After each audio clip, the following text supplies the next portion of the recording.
Hello, everybody, and welcome to your next project. So, in this project, we are going to do some work on a library's landing page. And, we're going to receive a lot of the code to start with, and we'll have a couple different tasks. This is the first stage of two, and in the first stage, we're going to style the header. The markup will actually already be prepared for us, but we'll have to get it to look like it does here. And then in the second stage, we'll do the footer. We'll do that by ourselves. Like we'll pretty much write all the code for that. And here is a project workflow that we can follow. So let's just get started. We'll start with extracting files from the starting kit and opening the folder. So project resources, including videos, are up here. Download the, no, this is the starter kit. Download the starter kit. And I'm just going to click this brief. That's where the main project instructions are.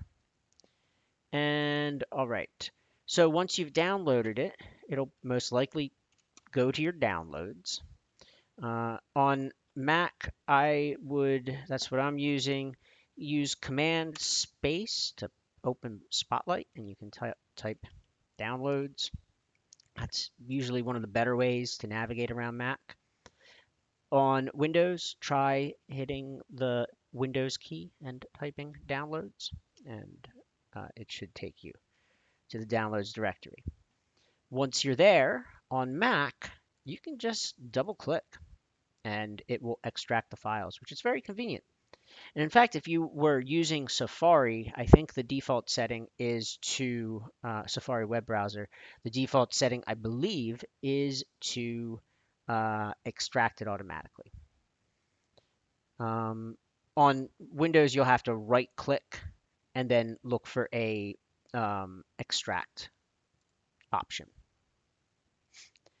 Now that we have this here, I don't want to keep it in my downloads directory. I don't like to keep things that I'm going to keep using in my downloads directory.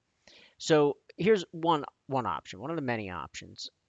This is a good option for now when maybe you don't really know your way around a computer too much. If you have a place where you want to put your project, you can put the project in that place.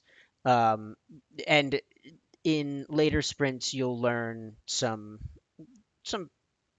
good places to store projects. We'll give some suggestions in the next sprint, in fact. But for now, if you want to just put it on your desktop, that could be an easy way to know where it is, because you'll need to know where this is to be able to submit it later on.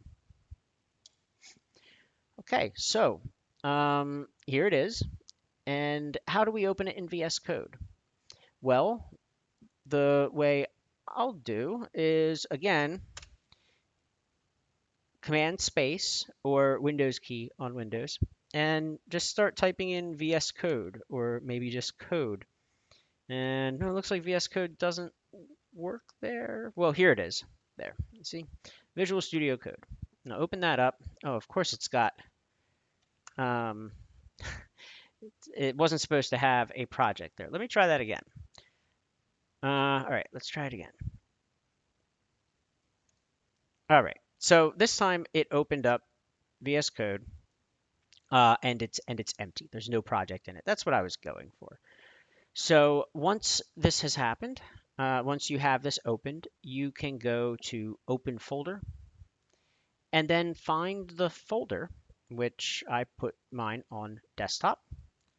Select it, click Open. On Windows, it'll be a little different, but more or less the same. Not very different. And also on Windows, the default seems to be if you right click on something, there would be a open with VS Code option, which is pretty nice actually, but that doesn't seem to happen on Mac. Okay, so project is now open, extracted, and open in VS Code. I have a warning here that's telling me that I'm out of date. I thought I just installed an update, but you'll probably wind up seeing that from time to time.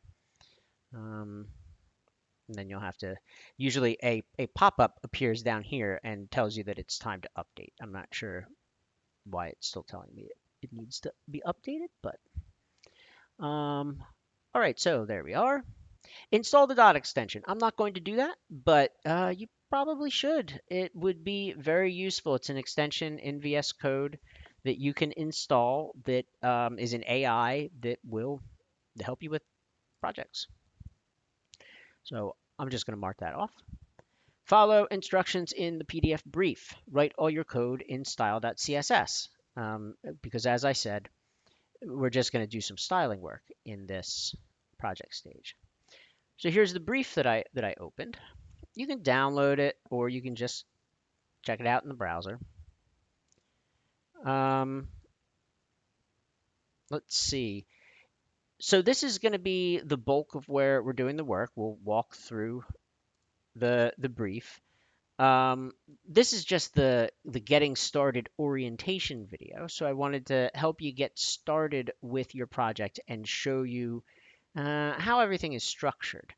So down here, we also have a few helpful notes like this bit about how to view the project properly. I'll show you that when we're actually working on the project. We have this checklist down here.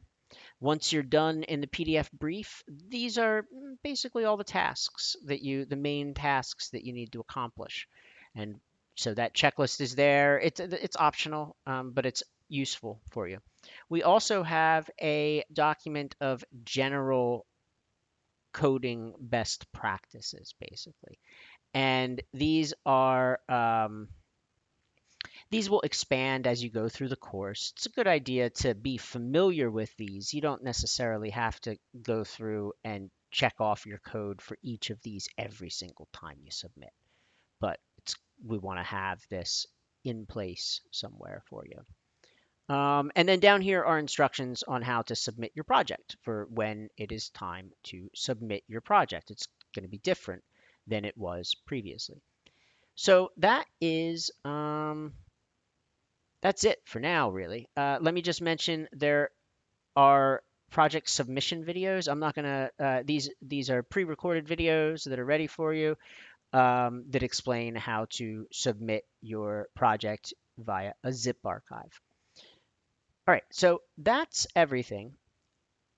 Next video, I'm going to go over a few things, Prettier and Live Server, things that were covered in uh, a few lessons here, but that are pretty critical there or possibly here.